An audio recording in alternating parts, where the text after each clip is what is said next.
Hello guys, आज हम बात करने वाले हैं वर्ग वर्गमूल की, घन और घनमूल की, जिन्हें स्क्वायर रूट, क्यूब और क्यूब रूट भी बोलते हैं। इन्हें मैथ्स में इस तरह से दिखाया जाता है। तो सबसे पहले हम बात करते हैं इसी संख्या का वर्ग कैसे निकालते हैं, उसको उसी से गुणा करने पर। जैसे कि 2 का वर्ग यानी स्क्वायर, तो 2 को 2 से गुणा करेंगे तो 4। 3 का वर्ग, 3 को 3 से गुणा करेंगे 9। 4 का वर्ग, 4 को 4 से ही गुणा करेंगे 16। तो 5 का वर्ग 25, 6 का वर्ग 36, 7 का वर्ग 49, 8 का वर्ग 64, 9 का वर्ग 81, 10 का वर्ग 11 का वर्ग 121, 12 का वर्ग 144, 13 का वर्ग 159, 14 का वर्ग 196 196, 15 का वर्ग 225, 16 का वर्ग 256, 17 का वर्ग 289, 18 का वर्ग 324, 19 का वर्ग 361 और 20 का वर्ग 400। हमें अगर और भी ज्यादा वर्ग जानने हैं, जैसे कि हमें 36 का वर्ग क्या होता है ये पता नहीं है, तो हम इसको गुणा करने की सबसे आसान विधि उधर तिर्यकम, जिसका वीडियो भी मैंने बना रखा है, डिस्क्रिप्शन में आपको लिंक मिल जाएगा। 6 को 6 से गुणा करेंगे 36 और 3 को 3 से गुणा करेंगे तो 9। 6 का पहाड़ा 3 बार बोलेंगे तो 18 और 6 का पहाड़ा 3 बार बोलेंगे तो 18। 18 को जोड़कर 36 लिख दिया जाएगा। यहां पर हम 36 में से सिर्फ 6 लेंगे और 3 को कैरी करेंगे यहां पर, तो आएगा 9 और 3 को कैरी करेंगे यहां पर तो आएगा 12। हमें एक बॉक्स में से ओनली एक ही संख्या लेनी है, तो हमारा 36 का वर्ग आएगा। अब हम बात करेंगे घन की। तो घन यानी उसी संख्या को उसी से 3 बार गुणा करना, यानी कि 2 इंटू 2 इंटू 2। 2 को 2 से गुणा करेंगे 4, 4 को 2 से गुणा करेंगे तो 8। 3 इंटू 3 इंटू 3, यानी 3 को 3 से गुणा करेंगे तो आएगा 3 को 3 से गुणा करेंगे तो आएगा 27। 4 को 4 से 3 बार गुणा करेंगे तो आएगा 64। यहां आएगा 125, यहां आएगा 216, 343, 512, 729 और 1000। अगर हमें इससे भी आगे और संख्या के घन जानने हैं तो हम निखिलम काम में ले सकते हैं। फॉर एग्जाम्पल हम संख्या लेते हैं जैसे 26। 26 का घनमूल हमें ज्ञात करना है, तो हम निखिलम ले लेंगे। यहां पर हमें निखिलम विधि यूज लेनी है। निखिलम में आधार, उपाधार और विचलन चाहिए होता है हमें। हमारा आधार है हमारा 10, क्योंकि ये 2 अंकों की संख्या है, और हमारा विचलन है 6 और उपाधार है हमारा 2। तो हम स्टार्ट करते हैं। यहां पर हम 6 का क्यूब लेंगे, यहां हम लेंगे 2 का स्क्वायर और संख्या 26, उसको उसके सामने वाला विचलन छोड़ के बाकी के दोनों विचलन हम ले लेते हैं। और यहां हम लेंगे 2 उपाधार, यहां हम लेंगे 6 का स्क्वायर, 6 का स्क्वायर और 6 का स्क्वायर। ये इसलिए ले रहे हैं क्योंकि हमें यहां 3 बार मल्टीप्लाई करना है। तो 2 का स्क्वायर होता है 4 और 26 और 6 हुए 32, 32 और 2 38। गुणा करेंगे तो आएगा 152। अब यहां 2 36 का स्क्वायर आता है, 6 का स्क्वायर आता है 36, 36, 36। 36 को जोड़ेंगे तो आएगा 108।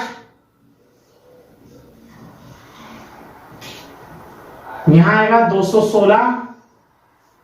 6 का क्यूब होता है हमारा 216। अब हमें करना क्या है, यहां से लेना है 6, क्योंकि आधार में है एक ही 0, तो हम एक सेक्शन से सिर्फ एक ही संख्या लेंगे। तो यहां हम लेंगे 6, 21 को हम कैरी कर देंगे यहां पर, 6 और 1 हो गया 7। अब ये दोनों जुड़ के हो गए 23, 23 को यहां पर कैरी कर देंगे, तो 2 और 7, 2 और 3 5, 7 और 1, तो हमारा आंसर आया 17576, ये आया हमारा Q। अब हम आते हैं वर्गमूल पर। वर्गमूल की दो विधियां हैं, भाग विधि और आकलन विधि। तो हम जैसे कोई संख्या ले लेते हैं 1225, अब हमें इसका वर्गमूल निकालना है, तो हम पीछे से दो दो जोड़े बनाएंगे। अगर संख्या 3 अंकों की है तब भी हम पीछे से ही दो दो जोड़े बनाएंगे। हमारा आगे का अंक आया 12, तो हम ऐसी संख्या लेंगे जिसको उसी से गुणा करने पर 12 से कम आए। फॉर एग्जांपल अगर हम 3 लेते हैं तो 3 को 3 से गुणा करेंगे तो 9, और अगर हम 4 लेते हैं तो 4 को 4 से गुणा करने पर 16। 16 ज्यादा आ रहा है, इसलिए हम 3 लेंगे। 3 को लेंगे हम, यहां पर कोई सी संख्या 3 जगह रखते हैं, तो यहाँ 3 को 3 से जोड़ेंगे तो आएगा 6, और 3 को 3 से गुणा करेंगे तो आएगा 9। अब 12 में से 9 घटा देते हैं तो कितना आएगा 3, और यहां आया हमारा 25। पूरा का पूरा हम उतार देते हैं यहां पर। अब पीछे का अंक क्या आ रहा है हमारा 5, और ऐसा वर्गमूल जिसमें पीछे अंक आ रहा हो, जैसे कि 2 के वर्गमूल में पीछे आता है 4, और 8 के वर्गमूल में पीछे 4 आता है, और 7 के वर्गमूल में पीछे आता है 9, और 3 के वर्गमूल में आता है पीछे 9। तो इसी तरह 5 अकेली एक ऐसी संख्या जिसके वर्गमूल में पीछे आता है 5, इकाई अंक 5 आता है, तो हम 5 लेंगे यहां पर। 5 को 5 से गुणा करेंगे तो आएगा 25, हाथ से लगा 2, 5 का पहाड़ा 6 बार बोलेंगे 30, और 2 32, तो हमारा वर्गमूल आ गया 1225 का 35। अगर संख्या और आगे बढ़ती तो हम 5 और 5 को जोड़ते हैं और यहां लिखते हैं 10 की 0 हाथ से लगा 1 और 70, अगर वर्गमूल आगे आता तो। अब है अभाज्य गुणनखंड विधि। यहां पर हम क्या करते हैं 1225 के गुणनखंड करेंगे। अभाज्य गुणनखंड आप जानते हैं, अभाज्य संख्या जिसमें किसी का भी भाग नहीं जाता वही हमें लेंगे, जैसे 2, 3, 5, 7, 11, 9 नहीं लेंगे हम, 13, 17, 19, 23, ऐसी संख्या जो किसी के भी पहाड़े में नहीं आती। तो 2 का भाग इसमें नहीं जाएगा क्योंकि हमें पीछे चाहिए 2, 4, 6, 8, 0। 3 का भाग जाएगा नहीं जाएगा हम देखते हैं, तो हम 1 और 2 को जोड़ेंगे तो कितना आएगा 3, 3 और 2 5, 5 और 5 10, तो 3 का भी भाग इसमें नहीं जाने वाला।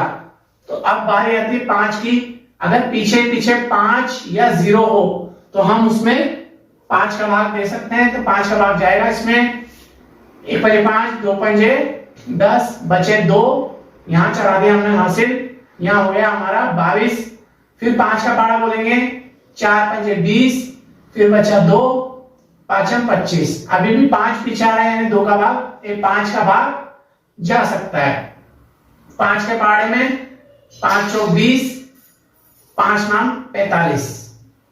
अब 5 का भाग भी जाएगा, जबकि हम जानते हैं ये 7 का एक गुणनखंड है, 7 7 49, 7 का पहाड़ा 1 बार। तो अभाज्य गुणनखंड विधि हम क्या करते हैं 1225, इसके गुणनखंड करेंगे हम, तो आएगा 5 × 5 × 5 7 × 7। तो हम क्या करते हैं एक एक जोड़ा यहां से बाहर हम ले लेते हैं। तो हमारा 1225 का वर्गमूल है अभाज्य गुणनखंड विधि से 5 × 7 यानी कि 35। अभाज्य गुणनखंड विधि से हम और भी संख्या है जिनका वर्गमूल निकाल सकते हैं। फॉर एग्जांपल 4 का वर्गमूल होता है 2 और 9 का वर्गमूल होता है 3। लेकिन अगर हमें 8 का वर्गमूल चाहिए तो फिर हम अभाज्य गुणनखंड विधि से कर सकते हैं। 2 इंटू 2 इंटू 2 यानी कि आएगा 2 इंटू 2, क्योंकि हम एक संख्या निकाल चुके हैं, एक का जोड़ा नहीं बन पाया इसलिए वो बाहर रह गया। जैसे कि 12 का वर्गमूल हमें निकालना है तो 2 इंटू 2 इंटू 3, तो 2 बाहर निकल जाएगा और 3 पीछे ले जाएगा। अब हम बात करते हैं घनमूल की। जैसे हमें अगर घनमूल निकालना है, मान लीजिए एक संख्या है, ये पूर्ण घन है, अब हमें इसका घनमूल निकालना, तो सबसे पहले हमें 1 से लेकर 10 तक के घनफल हमें क्या करना है, सबसे पहले यहाँ पर जोड़े बनाने हैं। यहाँ पर पीछे से जोड़े बनाए जाते हैं, जैसे 3 का जोड़ा हमने बना लिया और यहाँ 2, तो सबसे पीछे हमें क्या आ रहा है 4, और यहाँ पर इकाई अंक किसका 4 है, 4 का, तो हम 4 ले लेंगे। और आगे क्या आ रहा है हमारा 13, तो 13 से छोटा कौन है यहाँ पर, 27 बड़ा है तो है 2, तो इसका आंसर आया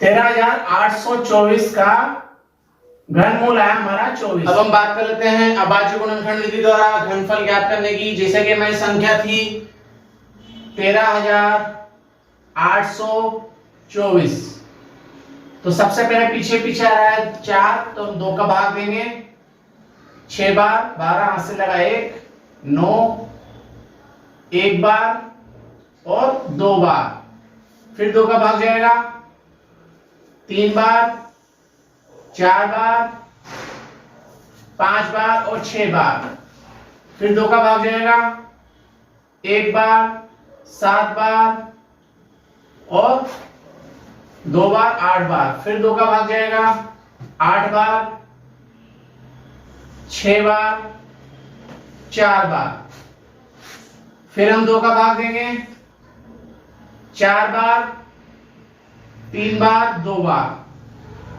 फिर 2 का भाग देंगे हम 2 बार, 1 बार और 6 बार, फिर 2 का भाग 1 बार, 1 में नहीं जाता इसलिए भाग टूट की 0, 16 8 बार, फिर हम 2 का भाग देंगे 5 बार, 4 बार, फिर 2 का भाग देंगे हम 2 बार और 7 बार।